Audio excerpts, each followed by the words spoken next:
Presenta Al Pan Pan. En el Mostrador Podcast, debate y conversación para comenzar tu mañana. Al Pan Pan, con Mirna Schindler. Entrevistas con los actores de hoy. El Mostrador, el poder de la independencia.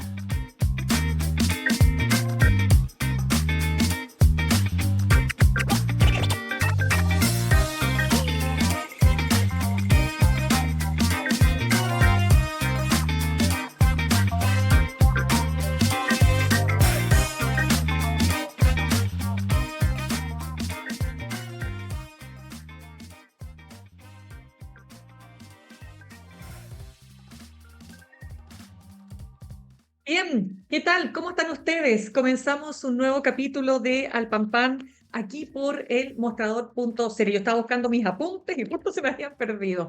Bien, pues vamos a estar conversando en el día de hoy de varios temas que han ido surgiendo a partir de la cuenta pública del presidente Gabriel Boric. Primero que nada, ¿no es cierto? Ya ingresó al Congreso el proyecto de aborto legal o despenalización del aborto, pero sin urgencia. Vamos a estar hablando de aquello y también vamos a hablar de esta situación que se ha generado con la cuñada del presidente Gabriel Boric, que ha renunciado a la Secretaría General de Gobierno, cargo que ocupaba como periodista, un cargo que ocupaba, digo, en esa repartición desde 2013. Ella emitió un comunicado, pero estando con una licencia maternal extendida, viajó fuera del país y por lo tanto ha decidido presentar su renuncia.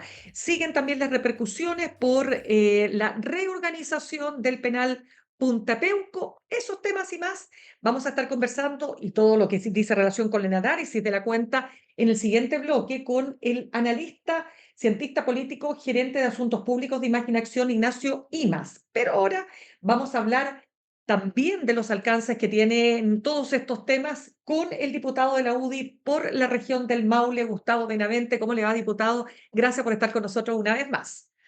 ¿Cómo está, Mirna? Muy buenos días y un saludo a todos quienes nos ven y nos escuchan. De todas maneras, diputado, partamos primero por lo del aborto, porque ya que entró a la Cámara o entró al Congreso, quiero entender bien cómo interpreta usted el hecho de que el gobierno no le haya puesto urgencia. Mire, yo creo que en primer lugar el proyecto de aborto obviamente fue un guiño que el presidente hizo más bien a su barra brava. Hoy no es prioridad nacional el tema de consagrar el aborto sin causales. Y en segundo lugar, obviamente el no ponerle urgencia demuestra justamente eso. El gobierno quiere que sea un tema que se discuta durante todo el año y lo más probable es que el gobierno sabe que nunca llegue a aprobarse. Hoy no están los votos en la Cámara de Diputados para aprobar este proyecto y es muy probable, bueno, nadie sabe lo que va a ocurrir en el futuro, pero, pero por lo menos la composición de fuerzas, creo yo, parlamentaria para el próximo periodo a lo más se mantiene similar a como está y en consecuencia creo yo que los votos no van a estar ni en esta legislatura ni en la próxima. En consecuencia, el gobierno busca otra razón con este proyecto, muy distinta a lo mejor a querer avanzar de acuerdo a lo que ellos piensan, digamos, en el tema de aborto, y más bien es un tema de muñequeo político, de mantener el tema en el tapete, un tema que no figura en ninguna encuesta de prioridades ciudadanas, y en consecuencia, la verdad es que esto es una jugarreta más bien un intento desesperado en un año electoral que cumplir con un programa de gobierno. Ya, entonces, perdón, diputado, pregunta, porque usted dice que le abra a la barra brava, pero efectivamente este fin de semana se conoció una encuesta, la encuesta Pulso Ciudadano, que habla de que más del 40% de las personas consultadas están a favor de un aborto, de una ley de aborto sin causales. El año pasado la encuesta CEP, cuando lo preguntó, esa cifra llegaba a 38% y la CADEM lo bajó un poco más en 25%. Entonces, pareciera ser que va más allá, naturalmente, del grupo o del sector que apoya directamente al presidente, ¿o no? A ver, si comparamos, mire, si comparamos la CADEM propiamente tal, porque usted sabe que las encuestas son Ujú. distintas, cada una tiene su metodología, universos distintos, pero la CADEM, el 25% que aprueba o que está de acuerdo con un aborto sin causales, coincide más o menos con la propia base de apoyo o el propio 27, siempre varía de un 27 a un 32, que Ujú. aprueba la gestión de el presidente Boric y que en todos estos años no se ha movido de ahí.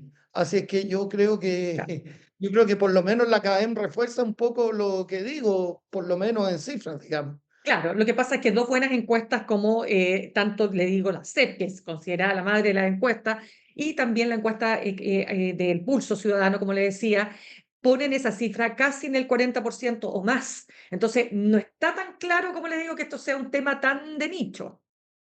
A ver, lo que pasa es que, como le digo, yo habría que también ver esas encuestas en qué cifras arrojan sobre la aprobación del gobierno y ahí podríamos de una u otra manera darnos más bien una aproximación. Ver también la evolución que ha tenido la aprobación sobre el gobierno en esas mismas encuestas. Yo creo, Mirna, que, bueno, evidentemente este no es un tema prioritario. Obviamente en las encuestas, ante la pregunta sobre el aborto, la gente se manifiesta. Pero cuando usted ve cuáles son las prioridades ciudadanas, una pregunta abierta, el aborto ni siquiera figura.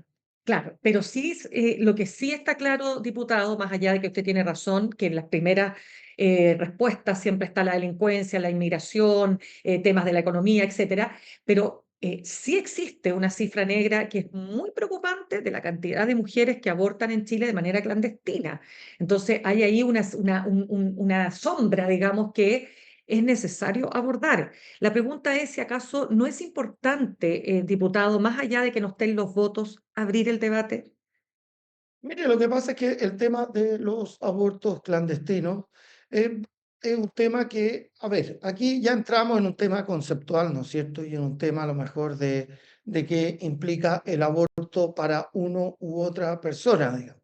Para mí el tema del aborto no es un tema de restringido a la salud pública.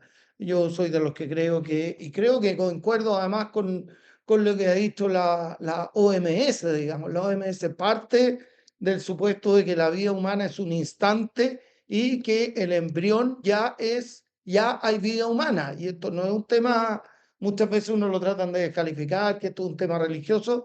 Aquí estoy ciñéndome a lo que dice la OMS, digamos. La OMS distingue entre preembrión y embrión, pero el periodo Ujú. preembrionario para la OMS son los primeros 7 días, ¿no es cierto? De tal manera que yo, más allá de la cifra de abortos clandestinos, que sin duda alguna es un tema que hay que abordar, pero no despenalizando el aborto, digamos, sino que castigando quizás con más fuerza a aquellos que practican estos abortos clandestinos, considerando además que Chile recién no hace mucho tenemos ya una ley que permite o despenaliza el aborto en tres causales.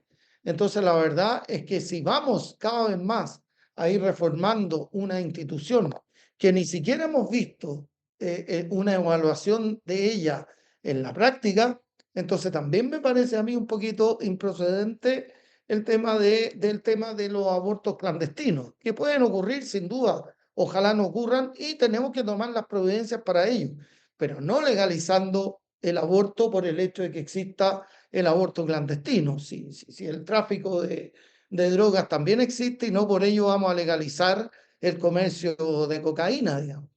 Claro. Bueno, ahí hay toda una discusión que se va a dar de todas maneras, diputado, y ahí se verá entonces, bueno, cuál es la correlación de fuerza, efectivamente, como usted señala. Diputado, sigamos avanzando porque tal como yo decía al comienzo, se dio a conocer anoche la renuncia, o ayer, la renuncia de Fiona Bonatti, cuñada del presidente Gabriel Boric. Ella es periodista y ocupaba un cargo desde el gobierno del presidente Sebastián Piñera en la repartición de la Secretaría General de Gobierno por viajar 2 veces al extranjero en 2023, mientras tenía una extensión de postnatal por enfermedad de su hijo. Ya, le pregunto, ¿cómo ve usted este episodio y conectarlo también con la cuenta pública que hizo el presidente respecto del tema de la probidad? Mire, yo lo primero, si bien en la cuñada del presidente estaba en este cargo desde 2013, como dice usted, pero resulta que aquí hay que recordar las palabras del presidente de que en su gobierno se iban a acabar los pitutos, digamos. Y la verdad que aquí aparentemente no se acabó y ella siguió prestando estos servicios pese a las palabras del presidente y que también han sido tan irreales en numerosos otros casos. Hace poco también presentó la renuncia un amigo del presidente que también viajó con licencia médica, un señor de apellido Domínguez, me parece. Sí, Así que este no es el único caso de personas cercanas al presidente que vemos estaban trabajando en la administración pública o en el gobierno. Pero bueno, pero más allá de eso, mire, a mí me parece que, y aquí no me voy a centrar en la cuñada del presidente en particular, yo ya. creo que el caso de licencia es un caso gravísimo, independiente que pueda haber algunos casos que ya desmenuzando o como se dice en el fútbol, entrando en el área chica, puede que haya algunos que se justifican, pero en general el número de personas que tenían licencias médicas, trabajando en la administración pública, viajando al extranjero, me parece vergonzoso y nos hace muy mal como país. Porque esto es lo que se ha detectado, Mirna. ¿Cuántas personas también tomaron licencia y no necesitaron viajar al extranjero, sino que estaban con una licencia viajando dentro del país o en su casa sin merecer el reposo que otorgaba la licencia? Yo creo, Mirna, que esto, más allá de las providencias que tomemos hacia futuro, de las eventuales modificaciones que puedan hacerse al sistema de licencias médicas en Chile, esto nos habla bien de cómo estamos transitando como país. Nos estamos transformando en un país de la pequeña ventaja, del cómo yo voy ahí, el clásico dicho, y la verdad es que eso merece un motivo alto de preocupación en Chile. Claro, agrego también, diputado, para mostrar el cuadro completo, es que también están siendo sumariados, en este caso están siendo sumariados, digo, inspectores, comisarios y prefectos de la PDI. Si esta cuestión Totalmente. aquí es bien transversal, ¿no es cierto, diputado? O sea, esto no es Totalmente. claro, Y respaldo lo que dijo la Contralora, que también, por ejemplo, los organismos de IPRECA, etcétera, tienen sí, que ser pues, objeto también de total. revisión. Aquí Déjeme no hay una preguntar. institución exenta de cumplir con la ley, digamos. Claro, pero déjeme precisar un punto que usted planteó. Usted dice, más allá que viniera del gobierno del presidente Sebastián Piñera, la cuñada del presidente Boric, ¿debió renunciar cuando Gabriel Boric fue electo presidente? Bueno, mire, lo que pasa es que yo me hago cargo de las palabras del propio presidente, que en su gobierno se acababan los pitutos. Y por lo que veo, hubo varios que no se acabaron, y al contrario, hubo varios que se Ya, pero es que en este generaron. caso no era un pituto, pues ya venía de antes. La pregunta es, ¿simplemente debió renunciar por un tema de no generar ruidos? Yo insisto, venía de antes, pero si yo parto de la base que se van a acabar los pitutos, lo primero que debería hacer es decirle a mi cuñada, muchas gracias, lo siento, pero acá yo dije que se acaban los pitutos y se acaban los pitutos, digamos. Eso es lo que a mí me parece más procedente. Como le digo, le estoy cobrando la palabra al presidente, ya que él mismo pidió que le cobráramos la palabra en varias cosas que obviamente se la vamos a cobrar porque no han sido cumplidas. Esta es una de ellas. Ya, aquí no se cumplió. O sea, él debió haberle dicho a su cuñada, mira, mejor que salgas del gobierno porque se puede prestar para nepotismo o se puede prestar para cualquier interpretación. En fin, ¿Qué es eso. lo que es? Claro, él debe haber dicho, mira, sale del gobierno porque es lo que yo dije, digamos, y que lo dijo con tanto énfasis, con esa arrogancia propia del Frente Amplio que ellos remarcaron tantas veces que venían a cambiarlo todo y que tenían una moral superior tan distinta del resto de que incluso de quienes habían gobernado Chile durante los últimos 30 años. De tal manera que solamente estoy recordando las palabras del Ya. presidente. Perfecto. Y ahí entremos en el punto que ustedes como oposición, según hasta ahora se ha dicho, echaron de menos del discurso del presidente cuando habla de las licencias médicas. Y es haber hablado o haber al menos diseñado alguna estrategia para cambiar el estatuto administrativo que permite, entre otras cosas, ¿no es cierto?, un régimen distinto al mundo privado, porque no hay carencia, se paga el sueldo completo, no hay tope, etcétera, etcétera. ¿Usted esperaba algo en ese sentido, diputado? Mire, yo en ese sentido no sé si esperaba algo, yo creo que es un tema que tenemos que empezar a tratar. Primero, además, tenemos que tener quizás una dimensión completa del problema, lo que conversábamos. Hay instituciones que van a seguir siendo revisadas por la Contraloría y en consecuencia hoy día todavía no tenemos una verdadera dimensión de este problema. Más allá de que el presidente lo haya tratado o no, que en este caso no era, yo no esperaba nada de eso, digamos. Eh, Creo que es un tema que sí tenemos que abordar. Tenemos que mirar quizás la experiencia comparada, viendo, por ejemplo, España, mira la licencia, la tasa de reemplazo de licencia es en el mejor de los casos un 75%, ¿no es cierto? Y puede ir disminuyendo dependiendo del número de días de la licencia, dependiendo también de la enfermedad, etcétera. Acá en Chile tenemos un sistema de licencia bastante, a ver, que puede haber sido un buen sistema, pero que se apoyaba mucho en la buena fe de las personas. Y cuando ¿Ya? las personas ya se olvidan de la buena fe, bueno, aquí esto es como el garrote y la zanahoria, ¿no es cierto? Tenemos que Ujú. modificar el sistema y quizás partir de la base de ir tratando de cerrar todas aquellas flancos que pueden quedar abiertos porque sabemos que no se van a cumplir. Ya, pero es que eso implica entonces, por eso le pregunto, porque cambiar el estatuto administrativo que viene de tiempos de Pinochet implica, o sea, el gobierno que le toque hacer esa pega va a tener encima a todos los gremios, ya sabemos cómo actúan los gremios, pues, ¿cómo lo ve? Mire, Mirna, yo creo que evidentemente el tema de las licencias va a ser un tema que va a tener que estar presente en todos los programas de los candidatos presidenciales. Si Ya. no es así, significa que Ujú. este hecho fue un hecho aislado, que basta con iniciar sumario administrativo o que el Ministerio Público haga su trabajo y nada más. Y no podemos mirar para el lado con esto, Mirna. La verdad es que, porque acá no es solo un tema de gente que abusó de las licencias, aquí hay recursos públicos públicos como en lo que realmente debían utilizarse, se abusó de estos recursos y en consecuencia aquí tiene que haber no solo sanciones ejemplificadoras, sino que tiene que haber alguna modificación del sistema. Y cosas simples, Mirna, también. A mí, yo no, pero a mí no Ujú. me cabe en la cabeza por qué un empleador no puede saber el motivo por el cual su trabajador o la persona que colabora con él está con licencia. Hoy día el empleador no ni siquiera puede conocer el motivo. Entonces, la verdad es que uno dice, pues, bueno, vamos viendo, o sea, cosas tan simples como esa.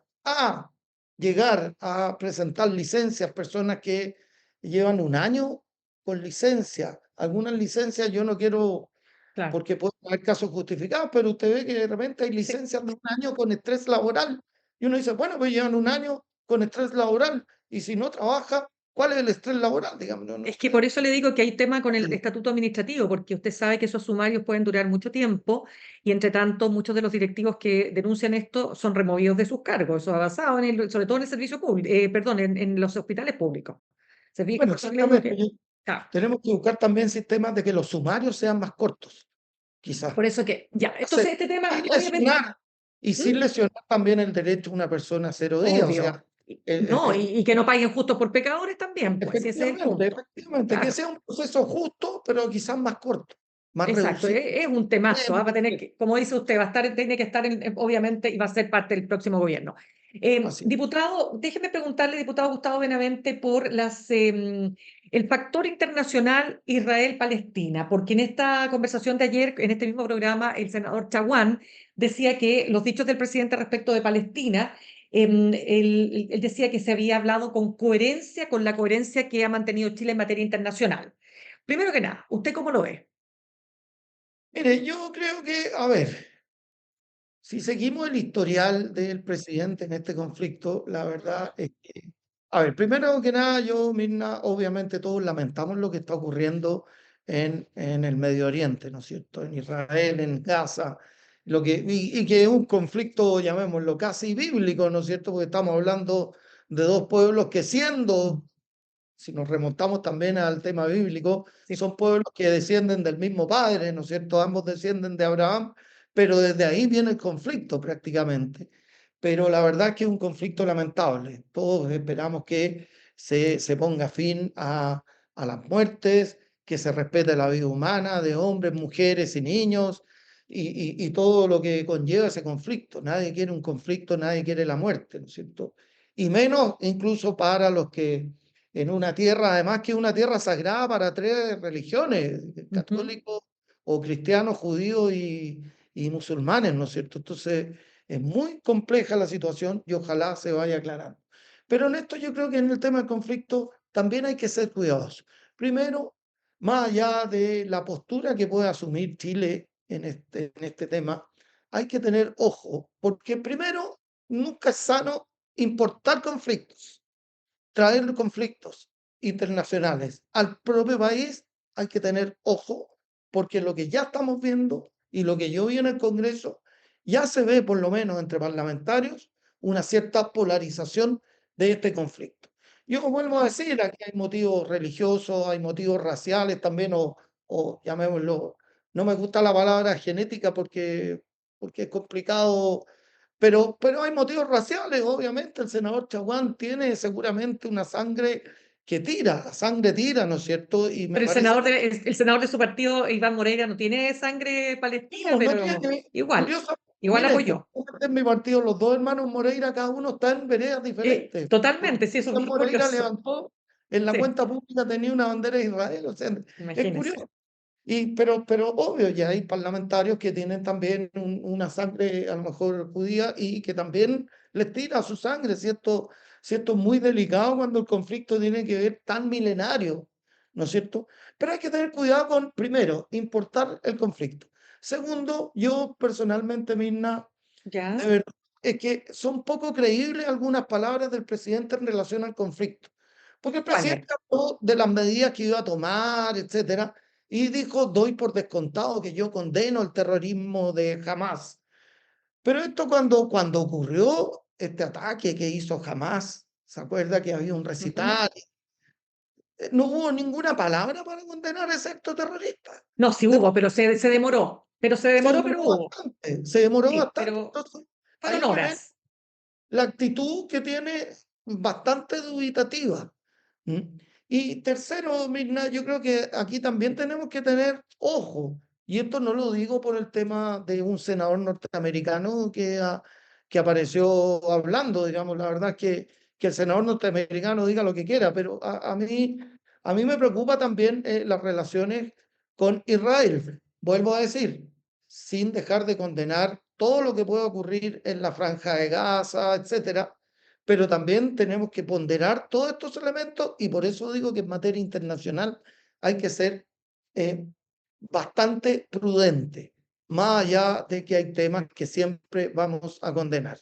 Ya, porque usted lo ha dicho muy bien, diputado, es el senador y presidente del Comité de Relaciones Exteriores del Senado de Estados Unidos, Kim Rich, republicano, ¿no es cierto?, que hacía, bueno, primero decía que las declaraciones del presidente eran decepcionantes y miopes, pero hacía un alcance respecto de cómo esto podría tener un impacto negativo, dice él, ojo, en las relaciones entre Estados Unidos y Chile. ¿Usted teme que algo así pudiera escalar? Mire, yo vuelvo a decir, en materia internacional a veces se mueven por señales, ¿no es cierto? Y Mm, a veces hablan interlocutores que no son los que directamente están relacionados con el tema, pero que tienen la autoridad para hablar, no sé si me explico. Muchas veces quienes envían mensajes lo hacen a través de terceros. El mensaje que se envía puede ser un mensaje a lo mejor público, pero en privado puede ser otra cosa lo que se intentó decir, etcétera. Yo creo que evidentemente esto resiente las relaciones entre Chile e Israel, sin duda alguna. Eso no hay, no hay que ser adivino para concluirlo. Ahora, las relaciones entre Chile y Estados Unidos, bueno, habría que verlo. Obviamente Estados Unidos siempre, y esto es importante recalcarlo, siempre ha sido un aliado de Israel, no solamente con la actual administración. Estados Unidos es un país que siempre ha estado al lado de Israel y va a seguir estando, digamos, por varias razones, pero y yo no sé si esto a mí me cuesta creer que resienta las relaciones entre Chile y Estados Unidos en este tema. Ahora, claro, ya. sí, sí, sigue empecinado en una actitud cada vez más de una postura cada vez más, quizás llamémosla anti-israelita, puede ir escalando esto y aquí también no sabemos en qué termina. Pero por el momento yo creo que las relaciones entre Chile y Estados Unidos no creo que sean deterioradas por lo que ha ocurrido hasta el momento. Correcto, hay que estar atentos. Puede que estén, puede Sí, que estén deterioradas por otros motivos, no lo sé. Ajá. correcto. Bueno, Hasta el sin duda. momento. mm, Ya. Déjeme partir, o sea, déjeme entrar, ya se nos va acabando el tiempo, diputado, pero cortito, quiero preguntarle por toda la polémica que se arma naturalmente con el tema de reorganizar Punta Peuco, porque la candidata de su sector, Evelyn Matei, decía no cuesta nada con revertir esta medida. Y ahí se generó toda una discusión con la vocera de sí, gobierno, ¿no es cierto? Claro, que dice que en definitiva plantear retrocesos y estar en el lugar equivocado en materia de derechos humanos es lo que estaba haciendo la candidata Matei y ella la mandó a callar porque además era mala como candidata, o sea, como vocera. Sí, se armó toda una historia, pero hablemos del fondo. mm. La reorganización de Punta Peuco, ¿cómo la ve usted? Mire, yo creo que también esta fue una medida, evidentemente, también yo creo destinada un poquito a la barra brava, quizás fue un guiño más bien, ya que el oficialismo está en primaria, esto fue un guiño más bien a los candidatos quizás Winter y Jara, y yo creo que yo lo tomo como eso. Aquí hay que recordar, Mirna, que también el gobierno ha mostrado ser zigzagueante en esta materia. Hace un año y medio atrás, más o menos, 2 años, hubo una sesión especial en la Cámara de Diputados para tratar el tema de justamente el penal de Punta Peuco. Y a ella concurrió el ministro de Justicia, el ministro Gajardo. No me acuerdo por los tiempos si concurrió como ministro de Justicia o como subsecretario de Justicia, pero me parece que como ministro recién nombrado ministro. Y él fue muy claro en señalar que la postura del gobierno no iba a variar en torno al penal de Punta Peuco. Yo creo que además hay un tema fundamental, Mirna. Hoy día Chile tiene, si bien el presidente no habló de cerrar Punta Peuco, pero evidentemente hacia allá quizás busca dirigir. No conocemos aún el decreto que va a dictar el presidente, no conocemos los términos del mismo, pero sin duda alguna que aquí, bueno, vuelvo a decir, acá hay un guiño a la barra brava, por lo que le decía, la postura del Ujú. gobierno no era esa.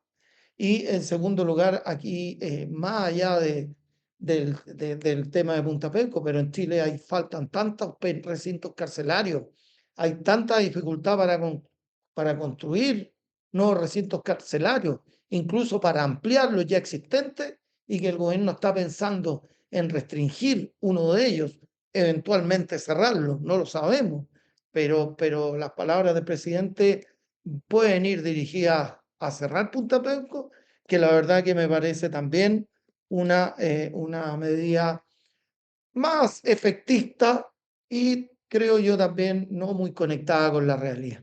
Pero el propio presidente Piñera cerró el penal Cordillera, no nos olvidemos de eso. Sí, pero justamente cerró el penal Cordillera para que quienes estaban en el penal Cordillera fueran al penal Punta Peuco. El penal Cordillera no era un penal propiamente tal, no era Ya, un recinto carcelario, no nació como recinto carcelario. Era un recinto militar que tenía un apartado que actuaba como un recinto carcelario. Entonces, en definitiva, de una u otra manera, más que cerrarlo, el presidente Piñera ordenó un poco la situación y destinó a quienes estaban en este recinto que se llamaba Penal Cordillera. Los destinó a un recinto penal propiamente tal que fue Punta Peuco. claro. Oiga, lo último, ahora sí, pero las candidatas Matei, perdón, Toa y Jara reprocharon las palabras de la candidata Matei diciendo que, que había agresividad e impulsividad. Cuando habla de que en el fondo la manda a callar a la vocera y dice que ha hecho mal su pega, ¿es necesario? ¿A usted le preocupan estas salidas de libreto? Porque además estaba hablando su jefe de campaña en ese minuto y ella lo interrumpe y entra con esta declaración. No sé, le pregunto.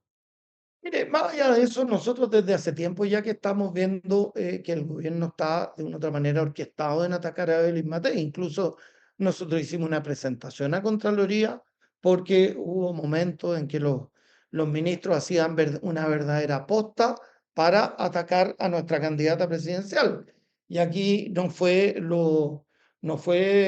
aquí se mantuvo la tónica. La vocera le respondió directamente a Evelyn Matei, cuando en realidad el papel, creo yo, la vocera del gobierno es, bueno, como su nombre lo indica, ser vocera del gobierno. Y si ella cree, si ataca a Evelyn Matei, la vocera de gobierno, uno tiene el legítimo derecho de pensar de que esto también es una especie de minuta del gobierno haberle respondido a Evelyn Matei. Claro, pero De tal atacar es una manera cosa y criticar es otra, pues, diputado. Si no, no la que- atacó, dijo, planteó retrocesos, dice la vocera, en materia de derechos humanos. Claro, bueno, está bien, pero atacar y criticar a veces se Ah, toma quizás en la hay, agenda política, digamos, ¿no es cierto? Estoy de acuerdo que no fue una agresión, obviamente. correcto. Ay, no, le preguntaba nomás porque a veces se critica Sí. que Evelyn Matei tiene estas salidas así medias impulsivas, no lo dice solamente esta candidata, a veces se comenta eso, por eso le preguntaba, ¿no? Si es que usted No, lo pero veía algo todos así. los seres humanos tenemos algunos Por impulsos. supuesto que sí. Oiga, y la estatua de Baquedano, que se ya la vocera, aprovechando que la vocera está en la conversación, dijo que va a volver a la Plaza Italia, pero pareciera ser que va a haber una coexistencia con una estatua, que fue lo que dijo el presidente en la cuenta de Gabriela Mistral. ¿Cómo ves el retorno de la estatua de Baquedano? Mire, a mí me parece bien, yo no creo porque nunca entendí por qué, más allá de la violencia que ocurría en Plaza Italia y que había que cuidar este monumento a alguien que fue tan importante para la historia de nuestro país como fue el general Baquedano, nunca entendí por qué salió o por qué estuvo tanto tiempo fuera, digamos. La verdad es que me parece bastante positivo que el general Baquedano vuelva al lugar que siempre ha estado, no olvidemos que se llama bueno, yo espero se Plaza llama Plaza Baquedano. Baquedano. Plaza Baquedano, claro. Y su monumento, si bien no señaló el lugar preciso, pero sí hay una ley que ordenó erigir un monumento al general Baquedano en la ciudad de Santiago. Y esto no es porque a alguien se le ocurrió, sino que por los servicios que el general Baquedano prestó a nuestra patria. Y a mí me parece muy sano que vuelva a Plaza Italia o Plaza Baquedano, porque la verdad es que también es una forma de ponerle fin al octubrismo. Pues yo creo que esto marca quizá uno de las lápidas que se le pone al octubrismo, y no puede ser que por algunos grupos que decían que no podía volver, etcétera, se haya cedido a la presión de dichos grupos. Y si quien vandaliza el monumento al general Baquedano, bueno, tendrá que ponerse a las sanciones que establece la ley cuando se vandaliza algún monumento o algún sitio histórico. Ya, pues ahora sí que lo dejo, diputado por la región del Maule, diputado de la UDI, Gustavo Benavente. Muchas gracias por haber estado con nosotros esta mañana. Muchas gracias a usted, Mirna, y nuevamente un saludo a quienes nos ven y nos escuchan. De todas maneras, gracias, que tenga buen día. Adiós. Saludamos a nuestros auspiciadores. Ahorrar cotidianamente se puede y de forma organizada, rápida y online con Ahorrando, la nueva funcionalidad de tu app Coopeuch, en donde puedes programar ahorros de manera fácil y entretenida, eligiendo tus propias reglas y metas. Haz que el ahorro sea parte de tu vida con Ahorrando de Coopeuch. Más información en coopeuch.cl. Nos vamos al corte y al regreso vamos a estar conversando, ya les decía, con el analista político, cientista político, gerente de asuntos públicos de Imagen Acción, Ignacio Imas.